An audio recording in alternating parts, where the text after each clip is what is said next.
जय हिंद दोस्तों, current affairs today's में आपका स्वागत है। और दोस्तों आज है 31 मई 2021 और 31 मई 2021 से जितने भी करंट अफेयर्स के क्वेश्चन हैं जो राष्ट्रीय एवं अंतर्राष्ट्रीय स्तर के हैं उसका हम डिस्कस करेंगे। साथ ही दोस्तों इस वीडियो का अगर आप पीडीएफ डाउनलोड करना चाहते हैं तो हमारे टेलीग्राम चैनल से डाउनलोड कर सकते हैं। टेलीग्राम एप्लीकेशन में सर्च कीजिए CA टुडेज और चैनल को ज्वाइन कीजिए। वहाँ पे आपको सारे दिन का PDF मिल जाएगा, हिंदी और इंग्लिश दोनों लैंग्वेज में। और दोस्तों इस वीडियो के लास्ट में मैंने रिवीजन का 2 प्रश्न रखा है जिसका आंसर आप लोगों को कमेंट बॉक्स में देना है, तो वीडियो लास्ट तक जरूर देखिए। तो चलिए शुरू करते हैं। तो दोस्तों आज का पहला प्रश्न है, हाल ही में किस राज्य सरकार के द्वारा कोविड-19 के कारण अपने माता पिता दोनों को खोने वाले बच्चे को 5 लाख की सहायता की घोषणा की गई है? तो 5 लाख का सहायता का घोषणा किया गया है तमिलनाडु सरकार के द्वारा। ए ऑप्शन सही हो गया। तमिलनाडु के मुख्यमंत्री MK स्टालिन ने इसकी घोषणा की है। राज्य सरकार स्नातक तक उनकी शिक्षा और छात्रावास की फीस भी वहन करेगी। तमिलनाडु सरकार ने अपने माता पिता को खोने वाले बच्चों की निगरानी के लिए पहले ही एक टास्क फोर्स का गठन कर चुका है। अब दोस्तों नाम आया तमिलनाडु का, तो चलिए इसके बारे में जानते हैं। तो भारत के मैप में तमिलनाडु का लोकेशन ये रहा, ठीक है, और जिसका सीमा देखिए आंध्र प्रदेश, कर्नाटक और केरल 3 राज्यों से सटा हुआ है। तमिलनाडु की राजधानी चेन्नई है। मुख्यमंत्री MK स्टालिन है। राज्यपाल है बनवारी लाल पुरोहित। उच्च न्यायालय हो गया मद्रास उच्च न्यायालय, जिसका स्थापना 1862 में हुआ है। और मद्रास उच्च न्यायालय जो है यह चेन्नई में है और इसका एक ब्रांच भी है जो कि मदुरई में है। और मद्रास उच्च न्यायालय के अंतर्गत तमिलनाडु और पुडुचेरी 2 राज्य आता है। वर्तमान में मद्रास उच्च न्यायालय के मुख्य न्यायाधीश संजीव बनर्जी हैं। चेन्नई में इंटीग्रल कोच फैक्ट्री है। कांचीपुरम पल्लव वंश की राजधानी थी। मदुरई मीनाक्षी मंदिर के लिए प्रसिद्ध है। तंजावुर चोल वंश की राजधानी थी। रामेश्वरम में APJ अब्दुल कलाम का जन्म हुआ था। और कन्याकुमारी मुख्य भूमि का दक्षिणतम छोर है। तिरुचिपल्ली यहाँ सबसे पुराना बांध एनीकट बांध है जिसे चोल वंश के द्वारा बनवाया गया था। अगला प्रश्न है दोस्तों, हाल ही में राष्ट्रीय जांच एजेंसी NIA के महानिदेशक के रूप में किसे नियुक्त किया गया है? तो कुलदीप सिंह को। B ऑप्शन सही हो गया। इमेज में देख सकते हैं कुलदीप सिंह। केंद्रीय रिजर्व पुलिस बल CRPF के DG कुलदीप सिंह को राष्ट्रीय जांच एजेंसी के महानिदेशक का अतिरिक्त प्रभार दिया गया है। कुलदीप सिंह राष्ट्रीय जांच एजेंसी के पूर्व महानिदेशक YC मोदी का स्थान लेंगे जो 31 मई 2021 से सेवानिवृत्त हो रहे हैं। अब दोस्तों नाम आया है नियुक्तियाँ, ठीक है, प्रश्न आया है नियुक्तियाँ से। तो चलिए हाल ही में जितने भी नियुक्ति हुए हैं फटाफट रिवाइज करते हैं। तो इक्वाडोर के राष्ट्रपति के रूप में गुइलेर्मो लासो को नियुक्त किया गया है। उसके बाद अमेजन के नए CEO के रूप में एंडी जेसी को नियुक्त किया गया है। हाल ही में भारतीय अमेरिकी मूल के अरुण वेंकटरमन को अमेरिका के महानिदेशक और विदेशी वाणिज्यिक सेवा और वाणिज्यिक विभाग में वैश्विक बाजारों के सहायक सचिव के रूप में नामित किया गया है। हाल ही में जगजीत पवारिया को बियाना स्थित इंटरनेशनल नारकोटिक्स कंट्रोल बोर्ड का अध्यक्ष के रूप में चुना गया है। CBI के नए निदेशक के रूप में सुबोध कुमार जायसवाल को नियुक्त किया गया है। न्यूजीलैंड के नए गवर्नर जनरल के रूप में सिंडी किरो को नियुक्त किया गया है। सिंडी किरो इस पद को संभालने वाली पहली माओरी महिला हैं।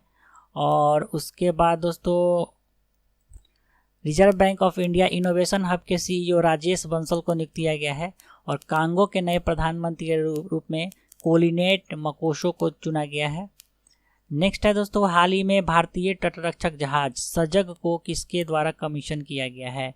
तो अजीत डोभाल। D ऑप्शन सही हो गया। भारत के रक्षा सलाहकार हैं अजीत डोभाल जी और इन्हीं के द्वारा भारतीय तटरक्षक जहाज सजग को कमीशन किया गया है। इमेज में देख सकते हैं यही है सजग।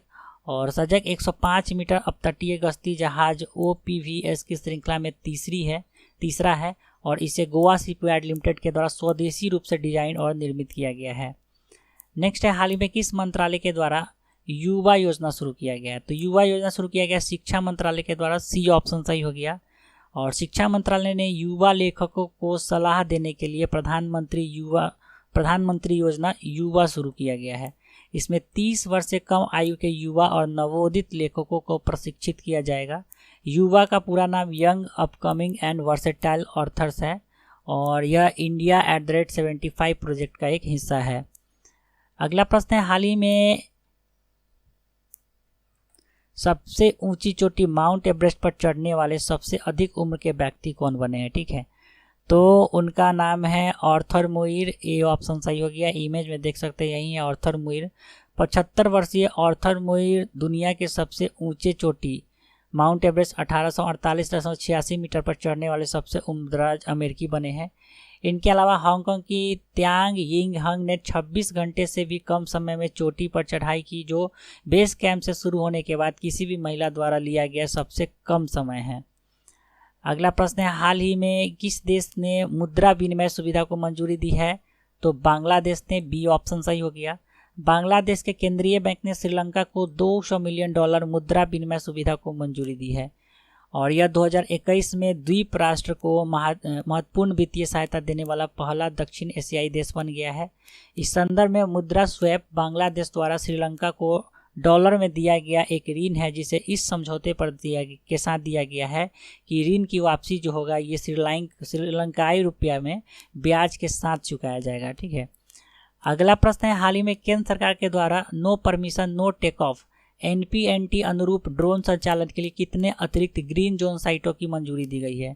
तो 166 ग्रीन जोन साइटों की मंजूरी दी गई है। ए ऑप्शन इसका सही हो गया। स्वीकृत साइटें जमीनी स्तर से 400 फीट ऊपर ड्रोन के उपयोग की अनुमति देता है। नेक्स्ट है, हाल ही में PM केयर्स योजना के तहत कोविड-19 से अनाथ हुए बच्चे को 23 वर्ष की उम्र प्राप्त करने पर कितने रुपए की आर्थिक मदद की घोषणा की गई है? तो 10 लाख रुपए। डी ऑप्शन इसका सही हो गया। 29 मई 2021 को प्रधानमंत्री मोदी ने बच्चों के लिए PM केयर्स योजना के तहत कई उपायों को मंजूरी दिया है। इनमें मुफ्त शिक्षा, 23 वर्ष की आयु प्राप्त करने पर 10 लाख की राशि शामिल है। लाभार्थियों को 18 वर्ष की आयु से 23 वर्ष पूर्ण होने तक 5 वर्षों के लिए मासिक वजीफा भी दिया जाएगा और 10 साल के से कम उम्र के बच्चों को केंद्रीय विद्यालय और निजी स्कूलों में प्रवेश दिया जाएगा। नेक्स्ट है दोस्तों, हाल ही में किस खिलाड़ी ने बेलग्रेड ओपन का खिताब जीता है? तो बेलग्रेड ओपन खिताब जीत लिया है नोवाक जोकोविच ने। डी ऑप्शन सही हो गया। नोवाक जोकोविच ने सर्बिया में स्लोवाकिया के एलेक्स को हराकर बेलग्रेड ओपन का खिताब जीता है। इस जीत के साथ जोकोविच ने अपने कैरियर का 83वां सिंगल खिताब अपने नाम किया। नेक्स्ट है, हाल ही में किस राज्य सरकार के द्वारा शिशु सेवा योजना की घोषणा की गई है? तो शिशु सेवा योजना की घोषणा की गई है दोस्तों असम सरकार के द्वारा। सी ऑप्शन सही हो गया। असम सरकार ने कोविड-19 के कारण अपने माता पिता को खोने वाले बच्चों के कल्याण के लिए मुख्यमंत्री शिशु सेवा योजना की घोषणा की है, जिसके तहत अनाथ बच्चे को 3500 रुपया प्रति माह यानी 3500 रुपया प्रति माह मासिक छात्रवृत्ति दी जाएगी। बच्चे को मुफ्त कंप्यूटर और व्यावसायिक प्रशिक्षण दिया जाएगा और एक बालिका को उनके शादी के दौरान 50,000 रुपया और 1 तोला सोना भी दिया जाएगा। तो यह योजना है असम का। ठीक है। अगला प्रश्न है दोस्तों, हाल ही में गोवा स्थापना दिवस कब मनाया गया है? तो 30 मई को मनाया गया है गोवा स्थापना दिवस। ठीक है। 30 मई 1987 को गोवा केंद्र शासित प्रदेश से भारत के 25वें राज्य के रूप में परिवर्तित हुआ था। नेक्स्ट है, हाल ही में बाल सेवा योजना का शुरुआत किस राज्य सरकार के द्वारा किया गया है? तो दोस्तों VBI है और कन्फ्यूजन भी है यहाँ पे। बाल सेवा योजना जो है दोस्तों 2 राज्यों में शुरू किया गया है, उत्तर प्रदेश और गुजरात में। ठीक है। तो सी ऑप्शन सही हो गया, उपयुक्त दोनों। और गुजरात सरकार ने कोविड-19 से अपने माता पिता दोनों को खोने वाले बच्चों के लिए मुख्यमंत्री बाल सेवा योजना शुरू किया है, जिसके तहत बच्चों को 18 साल की उम्र तक हर महीने 4,000 रुपया और 21 साल की उम्र तक हर महीने 6,000 रुपया दिया जाएगा। अब उत्तर प्रदेश का क्या प्लान है? तो उत्तर प्रदेश सरकार के द्वारा भी बाल सेवा योजना शुरू किया गया है, जिसके तहत कोविड-19 महामारी के कारण अपने माता पिता को खोने वाले बच्चे को 4,000 रुपया प्रति माह की वित्तीय सहायता प्रदान किया जाएगा तथा बालिकाओं की शादी के लिए 1,01,000 रुपया का वित्तीय सहायता प्रदान किया जाएगा और ऐसे बच्चों को उत्तर प्रदेश राज्य सरकार के द्वारा लैपटॉप या टैबलेट भी उपलब्ध कराया जाएगा। ठीक है। तो दोनों हम साथ में दे दी है, दोनों राज्यों में क्या अंतर है। ठीक है, बाल सेवा योजना में। अगला प्रश्न है, किस कंपनी के द्वारा जून 2021 में नैनो यूरिया बाजार में लाया जाएगा? तो नैनो यूरिया एक नया कॉन्सेप्ट है जो कि भारतीय किसान उर्वरक सहकारी के द्वारा मार्केट में लाया जाएगा। सी ऑप्शन सही हो गया। और दोस्तों इसको IFF यानी इफ़को भी बोला जाता है, जिसका फुल फॉर्म होता है इंडियन फार्मर्स फर्टिलाइजर्स कोऑपरेटिव, भारतीय किसान उर्वरक सहकारी। नैनो यूरिया से सामान्य यूरिया की खपत में काफ़ी कमी आने की उम्मीद है, जिससे सब्सिडी और विदेशी मुद्रा पर एक बड़ी राशि की बचत होगी। ठीक है। इससे खेती की लागत कम होने के साथ साथ पैदावार भी बढ़ती है और नैनो यूरिया पर्यावरण के अनुकूल भी है। तो दोस्तों ये था आज का करेंट अफेयर्स। चलते हैं रिवीजन की तरफ। तो रिवीजन का पहला प्रश्न था, हाल ही में भारत के किस व्यक्ति ने अंतर्राष्ट्रीय एनी पुरस्कार 2020 प्राप्त किया है? तो CNR राव ने, ए ऑप्शन सही हो गया। दूसरा प्रश्न था, हाल ही में आई पुस्तक 7 लेसन्स फ्रॉम एवरेस्ट किसके द्वारा लिखा गया है? तो आदित्य गुप्ता के द्वारा, सी ऑप्शन सही हो गया। तो कल के प्रश्न का सही उत्तर हो गया ए और सी। आज का रिवीजन का प्रश्न है, हाल ही में किस राज्य सरकार के द्वारा आकांक्षा पोर्टल लॉन्च किया गया है?